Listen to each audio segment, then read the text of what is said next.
गुजरात से independent MLA Jignesh Mevani को Assam police ने गिरफ्तार किया। उसके बाद फिर एक और एफआईआर के तहत जो है गिरफ्तार किया और फाइनली जब वो बाहर निकले बेल लेके तो उन्होंने आके ऐलान कर दिया कि फ्लावर नहीं फायर हूं मैं। जिग्नेश मेवानी जी हमारे साथ हैं। ये पुष्पा का रूप आपने क्यों धारण कर लिया है? लड़ना पड़ेगा इनके खिलाफ। यदि कोई जुल्म कर रहा है, अत्याचार कर रहा है, अन्याय कर रहा है, टारगेट कर रहा है, हैरेस कर रहा है, तो हम भी थोड़ी चुप बैठेंगे। और असम के न्याय तंत्र ने जिस प्रकार का कमेंट किया, असम की पुलिस और सरकार को अपने चरित्र के बारे में सोचना चाहिए। उन्होंने साफ तौर पे मेरे बेल ऑर्डर में लिखा है कि जिग्नेश मेवानी को गैर कानूनी तौर पे लंबे वक्त तक जेल में डालने के लिए ही ये फर्जी एफआईआर किया है। तो आपको क्यों एफआईआर करना पड़ रहा है? 2500 किलोमीटर दूर मैं गुजरात में बैठा हूँ। आसाम की पुलिस की, आसाम की सरकार की, मोदी साहब की, पीएमओ की ये प्रायोरिटी है। 1,75,000 करोड़ का ड्रग्स मुंद्रा के पोर्ट पे पाया गया। वहाँ तो कभी गौतम अदानी साहब का इन्वेस्टिगेशन नहीं हुआ, कभी उनको कोई सवाल नहीं पूछा गया। 22 एग्जाम का पेपर लीक हुआ, उसमें कभी कोई ठोस कार्रवाई नहीं हुई।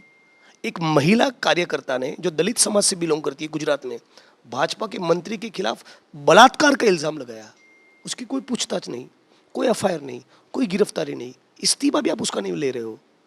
और मैं प्रायोरिटी हूँ आपकी।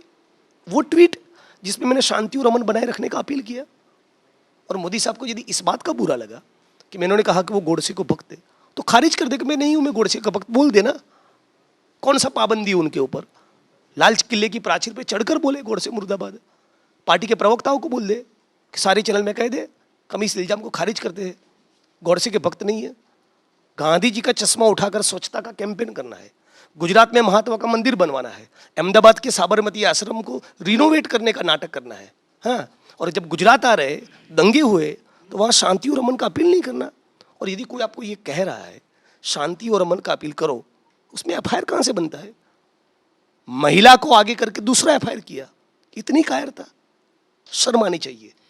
अच्छा, लेकिन आप तो बिल्कुल पुष्पा मोड में आ गए। आपने यहाँ से ये भी अनाउंस कर दिया है दिल्ली से कि 1 जून से आंदोलन। बिल्कुल। क्यों? मैं अपने खिलाफ जो केस हुए, फर्जी केस, फर्जी एफआईआर मेरे खिलाफ जो हुई, वो वापस लेने की डिमांड नहीं कर रहा हूँ। लेकिन मेरे विधानसभा क्षेत्र में जो लोग प्रोटेस्ट कर रहे थे, उनके खिलाफ जो केस हुए हैं, ऊना के वक्त जो लोग मेरे साथ आंदोलन किए, उनके ऊपर जो एफआईआर हुए वो वापस लीजिए। पाटीदार समुदाय के ऊपर जो केस लगे वो वापस लिए। दलितों के ऊपर के केस क्यों वापस नहीं ले रहे? ये जो पूरा ड्रग्स आ रहा है, गुजरात के लोगों की रगों में खून के बजाय ड्रग्स को आप भरना चाह रहे हैं, उसमें जांच क्यों नहीं हो रही है? 22 एग्जाम का पेपर लीक हुआ, 1-2 नहीं 22। कोई मजाक है? छोटी बात है? गुजरात का लाखों युवा जो रात दिन एक करके जो एग्जाम्स का प्रिपरेशन कर रहा है, उसके सपनों पर ये पानी फेर रहा है। तो इस सारे मुद्दों को लेकर 1 महीने में सरकार ने कोई ठोस कार्रवाई नहीं की। सड़क पर उतरेंगे और गुजरात बंद का कॉल मैं दिया हूं गुजरात की जनता के इंटरेस्ट पे, और लड़ेंगे हम लोग।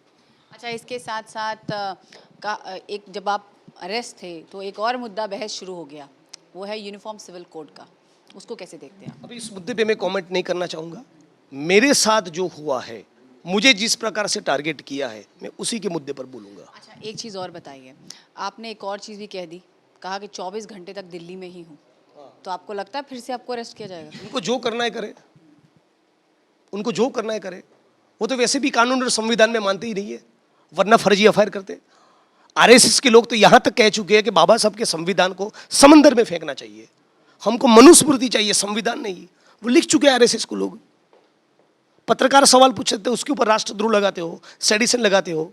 कोई ह्यूमन राइट्स का काम करने वाले एक्टिविस्ट या लॉयर हो, उसको भी जेल में डाल रहे हो। आपने हार्दिक को भी जेल में डाला, कन्हैया को जेल में डाला, मुझे जेल में डाला, अखिल गोगोई को जेल में डाला। आपने ये भी कहा कि कॉन्स्पिरेसी है मेरे खिलाफ बर्बाद करने की। सर, ये बेल का जो ऑर्डर है उसके अंदर से ही साफ तौर पे दिख रहा है कि जिग्नेश मेवानी को गैर कानूनी तौर पे जेल में डाले रखने के लिए ही केस किया है। तो इट्स अ कॉन्स्पिरेसी। तो असम पुलिस को ये कॉन्स्पिरेसी करने का मन क्यों किया? असम सरकार को ये मन क्यों किया? कहीं से सूचना आई है, किसने सूचना दी है? उसी ने जिसको मेरे ट्वीट से मिर्ची लगी है। मेरा आखिरी सवाल है, आप एमएलए भी हैं, साथ में जो भी ऑर्डर आया इस पे क्रिमिनल डिफेमेशंस भी फाइल कर सकते हैं। क्या आप संसद में उठाएंगे? क्या आगे क्या? मैं बहुत कुछ लीगली कर सकता हूँ, मैं नहीं करना चाहता क्योंकि इस महिला के ऊपर दबाव होगा, हम ये समझ सकते हैं। एक छोटा सा पुलिस का कोई कांस्टेबल या सब इंस्पेक्टर, उसके ऊपर कितना प्रेशर होगा, तभी वो किया है। उसके खिलाफ एफआईआर करके मैं क्या अचीव करूंगा? मेरा भी यही सवाल है असम की सरकार से कि गुजरात में 2500 किलोमीटर दूर बैठे गुजरात के किसी एमएलए पर एफआईआर करने से असम को क्या प्राप्त हुआ? असेंबली में उठाएंगे मुद्दे को। असेंबली में उठाएंगे, सड़कों पर उठाएंगे, हर जगह पे, हर मंच पे उठाएंगे। लेकिन इस प्रकार से जो उन्होंने मुझे टारगेट किया है, गुजरात और पूरे देश की जनता देख रही है। और इतना थू थू हुआ, उसके बावजूद भी सॉरी करने के बजाय इस बेल ऑर्डर को आप ऊपर कोर्ट में, हाई कोर्ट में चैलेंज कर रहे हो, इससे ज़्यादा शर्मिंदगी की बात क्या होगी? तो पहले से ही जो है उन्होंने कह दिया था कि मैं फ्लावर नहीं हूँ, फायर हूँ, और उसी तेवर में नजर आए इस समय जिग्नेश मेवानी हमसे बात करते हुए। कैमरा पर्सन संजय कुमार के साथ मैं सुप्रिया भारद्वाज, आज तक, दिल्ली।